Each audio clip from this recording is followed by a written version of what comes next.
Hey, it's Ritzy Roy here. Last video we talked about how to progress your support quest really fast and what you want to do and what you don't want to do. We basically went over why stealing gold or stealing farm isn't really that good on support because it slows you down and just kind of hurts your team.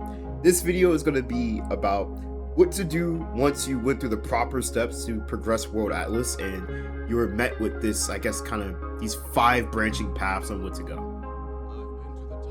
I'm gonna give us just a quick explanation of what they do, and then I'll go over who they're the best on. First item we get is Celestial Opposition.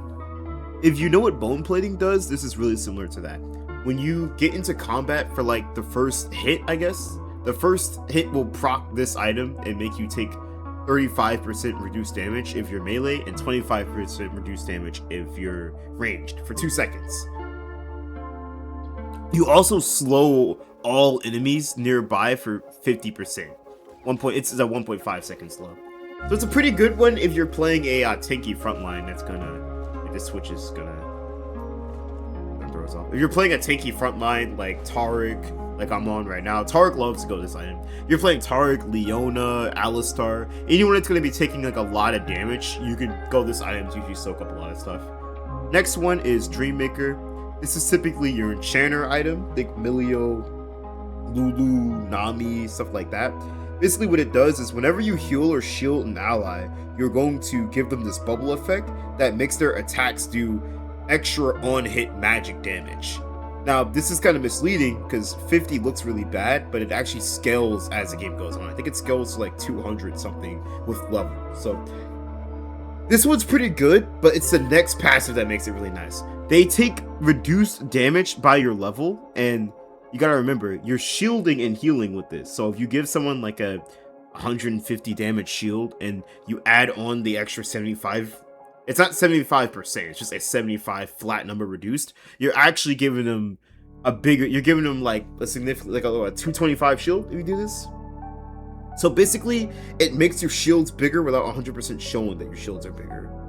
Next is Zak. This is your... or it's Zazax. It's a weird name to pronounce. This is for your poke mages like Lux, Xerath, Vel'Koz is a good one who runs this. Basically, on every 10 seconds, your first damaging ability that hits an enemy will do 3% max health damage. What the thing doesn't tell you is that in a ring, actually we'll go right now so I can show you. In a ring around you, this explodes. And if I'm right, I believe this is actually AoE damage that can hit other people. My Twitch bot's going crazy on that. Let me reset so we can look at the other ones.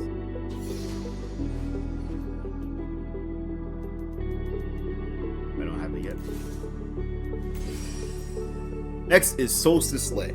So if you know what the heal summoner spell does, basically you press whatever key you have to it, you heal your ally and they can move fast for a second. This is stupidly similar to that. So if you slow or immobilize an enemy, allies near you will be restored for a certain amount of HP. It's not just 50 because it scales with level, and they will be given a movement speed buff for 2.5 seconds. This is actually my favorite item because you get to move really fast. Downside is it has a 30-second cooldown, so you usually only get about maybe 1 or 2 of these per fight, but this can really make a big difference in a fight. I love using Solstice Sleigh personally. Lastly, we have, this one has a super short cooldown. This is Bloodsong. After you use an ability, you will get the Sheen. Well, it's not exactly the Sheen passive, but you will get a passive very similar to Sheen, where you will do... Actually, is it Sheen? We can look it up right now. It might actually just be Sheen. Oh no, it actually is Sheen. My bad.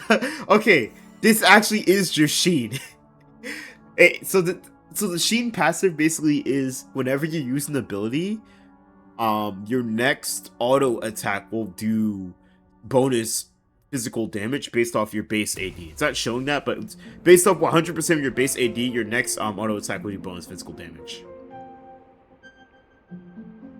After that, after you get the little on-hit thing, they will have a little Bloodsong mark on them. Depending on if you're melee or ranged, it'll do 8 or 5% increased damage for the next 4 seconds. So if you're melee and you hit someone with the, if you proc your Sheen auto, then you hit them, they will take 8% increased damage for 4 seconds. If you're ranged and you proc your Sheen auto and hit them, they will take 5% increased damage for 4 seconds. Alright, so now we know what they do. Who goes them? When do we go them? Why do we go them? When, what, why, where, how, you know? So, Celestial Opposition, like I said earlier, this is going to be your tank item. Characters like Taric and Alistar love to go this. If you're frontlining, this is broken. Dreammaker, Enchanters. Enchanters will fight between Dreammaker or Zazax. Zax, it's a weird item. Enchanters will fight between these two, basically. This one is going to be good if you're fighting maybe a tanky composition that's going to take a while to kill, or let's say you have Mage Eye stacks in your Fed, and this one's going to be good if you're just building full Enchanter and you're trying to help people out. So again, like I said earlier, Milio, Lulu, Karma, Nami, what other Enchanter is there? Senna sometimes? Senna actually can go, Senna is debatable because she's a complicated character. But for the most part, people that are healing and shielding will love this item because it basically just makes your heals and shields more effective, and it scales stupidly hard. Like, I'll go in right now. You can't see it until I hold shift, but this damage buff you get goes up to 170. So it's pretty significant. And also 255 damage is reduced from what they take. So that's pretty good. Once this item gets to late game, it actually probably outscales all the other items. And it's also this is benefited by the fact that the people who go this item typically are hardcore scalers. Enchanters typically outscale other people. That's just the name of support. They have bad laning phases, but they're rewarded by outscaling most of the other supports. All right, let's fully stack again so we can look at them. Next we have the one I keep butchering, Zazax, this weird item. Lux and like any poke mage just loves to go this item. All you need to know is if you're building AP and you're a poke mage, you're trying to one shot and delete people, go Zazax. It's pretty simple. Sometimes if you're an enchanter, you can go it. If you're feeling spicy on an engage and you're trying to do extra damage, you can go it. Like the engage that I know that actually kind of makes use of it is sometimes Maokai, and every now and then if you're playing Zac support, he can kind of make use of it. But yeah, that's Zazax. Next is Solstice Sleigh. This item is complicated. As you can see, there's no benefit between ranged or melee, so there's not really a debate on whether or not enchanters or 100% engages go this. For the most part, usually engages go it because they're the ones who have the slows and the slowing abilities and the immobilizing abilities. But sometimes characters like Soraka can actually make good use of it because Soraka's Q slows you, and it also just works well with the fact that she can heal you and stuff. So Soraka's actually I like to go with Solstice Sleigh when I'm on her. This depends on the scenario. If your team composition in general just needs the extra movement speed to gap close the enemy, then it's pretty good. This isn't like for Solstice Sleigh is kind of a universal item. There's situations in general where if your character can slow, it's not a bad idea to go. Me personally, I typically go it on who I'm playing right now, Taric. I'll go it on Taric, I'll go it on Soraka, I'll go it on Rakan. It just depends on the scenario. And then lastly, Bloodsong, Pike, Senna, Pantheon, and whatever freaky off-meta support you're playing that scales of AD usually likes to go this. And Sheen. Earlier I didn't understand it, but now I know that this literally is the Sheen passive with extra text added to it. It's the Sheen passive with the extra 8% damage added to them. So if you're someone who's fighting a lot and auto-attacking a lot of people, go this. You'll notice this one has a 1.5 second cooldown, which is pretty sick because you can spam this one pretty hard. Like you could just keep people almost permanently Bloodsong like almost forever. Like, well, let me pick up Bloodsong real quick and hit this guy. Yeah, I'm gonna build. Turn my cooldowns off. Alright, he's Bloodsonged. He's Bloodsonged again. He's Bloodsonged again.